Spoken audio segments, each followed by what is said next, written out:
हम पूरी दुनिया में कश्मीरी जो है तजदीद ऐद के साथ इस दिन को मनाते हैं कि जब तक हमारा मुसलमान हक के खुद इरादी हमें नहीं मिल जाता, जब तक हम अपने सियासी मुस्तकबिल का फैसला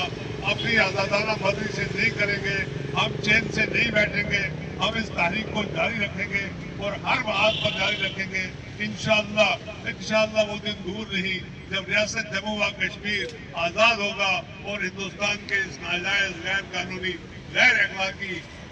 कब्जे से आज़ाद होगा। आखिर दावाना अल्हम्दुलिल्लाह। कश्मीर जो 1950 में हिंदुस्तान ने अपने आइन में ये वादा किया था, उसमें मुसलमान, उसमें ईसाई और दूसरी अक़लीदें थी जिनके साथ हिंदुस्तान ने ये वादा किया था कि उनको आज़ादी से ज़िंदगी बसर करने का हक दिया जाएगा।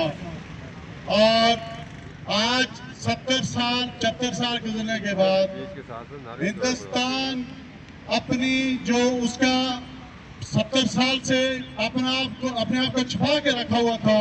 आज ज़ाहिर होना शुरू हो गया है। दुनिया आज ये देख रही है कि हिंदुस्तान के अंदर जो अक़लीदें हैं मुसलमानों के साथ और इसी तरह दूसरे जो मज़ाहिब के लोग वहाँ बसते हैं